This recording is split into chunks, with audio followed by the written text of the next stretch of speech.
Guys India versus Sri Lanka final T20 match అయితే మనకి July 30వ తారీఖు రాత్రి 7 గంటలకు పాలకెల్లె స్టేడియంలో జరగబోతుంది. ఇప్పటి వరకు ఈ రెండు టీమ్స్ మధ్య 2 టీ20 మ్యాచ్లు అయితే జరిగాయి. అందులో ఇండియానే విజయం సాధించింది. ఈ వీడియోలో మనం 3వ టీ20 గురించి అయితే మాట్లాడుకుందాం. ఈ వీడియోని ఎక్కడ స్కిప్ చేయకుండా చివరి దాకా అయితే చూడండి గైస్. లేట్ చేయకుండా కంటెంట్ లోకి వెళ్తే పాలకెల్లె స్టేడియం పిచ్ రిపోర్ట్స్ గురించి మాట్లాడుకున్నామంటే ఇది బ్యాటింగ్ కి ఫ్రెండ్లీ పిచ్.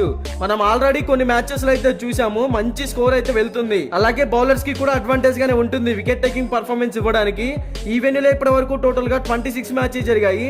అందులో ఫస్ట్ బ్యాటింగ్ చేసిన టీం 54% విన్ అయ్యింది, సెకండ్ బ్యాటింగ్ చేసిన టీం 38% విన్ అయ్యింది. సో టాస్ గెలిచిన టీం ముందుగా బ్యాటింగ్ ఎంచుకుంటేనే ఒక పెద్ద స్కోర్ బోర్డ్ అయితే సెట్ చేయగలుగుతారు. ఇక్కడ average first batting score 169 runs, average second batting score 147 runs. అలాగే లాస్ట్ 10 మ్యాచెస్ లో పేస్ బౌలింగ్ కి 59 వికెట్స్ పడ్డాయి, స్పిన్ బౌలింగ్ కి 57 వికెట్స్ పడ్డాయి. సో పేసర్లకి స్పిన్నర్లకి ఇద్దరికి అడ్వాంటేజ్ గానే ఉంటుంది.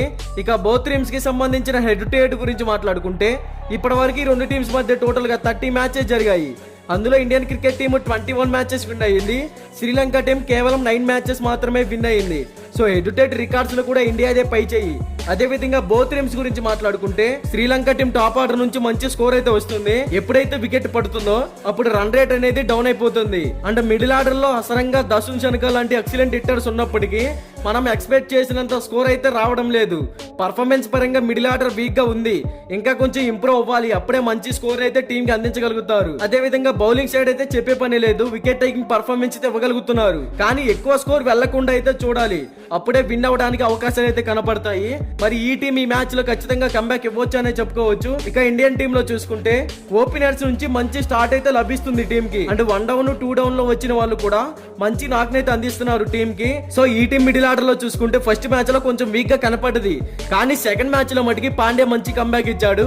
ఇక బౌలింగ్ సైడ్ చూసుకుంటే ఈ టీం బౌలింగ్ ఆర్డర్ అయితే ఎక్సలెంట్ గా ఉంది. ప్రతి ఒక్క బౌలర్ కూడా వికెట్ తీయాలనే కసితోనే కనపడుతున్నాడు. అండ్ ఫస్ట్ సెకండ్ మ్యాచెస్ లో మంచి పర్ఫార్మెన్స్ కూడా చూసాం బౌలర్స్ నుంచి. మరి ఈ మ్యాచ్ లో కూడా ఇండియన్ టీం విజయం సాధించి ఈ సిరీస్ ని ఖచ్చితంగా సొంతం చేసుకోవచ్చు. ఇక బోత్ టీమ్స్ ప్లేయింగ్ 11 చూసుకుంటే శ్రీలంక టీం ప్లేయింగ్ 11 పాతుమ్ నిశాంక, కుశాల్ మెండిస్, కుశాల్ పెరేరా, కమిందు మెండిస్, చరిత్ అసలంక, దశున్ శనక, పనిందు అసరంగా, మహేష్ తీక్షణ, Matheesha Pathirana, Avishka Fernando, Dilshan Madushanka.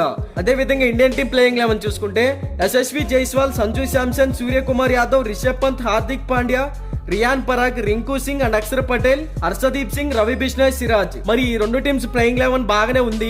Already players గురించి మాట్లాడుకున్నాం కాబట్టి మరి ఈ మ్యాచ్ లో కూడా ఇండియాని విన్ అయ్యే ఛాన్సెస్ క్రియేట్ చేసుకోవచ్చు అనేది నా ఒపీనియన్. బట్ ఇది 100% విన్ రిపోర్ట్ అయితే కాదు. మీకు 100% sure shot non cutting win report కావాలి అంటే మన డిస్క్రిప్షన్ లో టెలిగ్రామ్ ఛానల్ లింక్ అయితే ఉంది, ఒకసారి వెళ్ళి జాయిన్ అవ్వండి.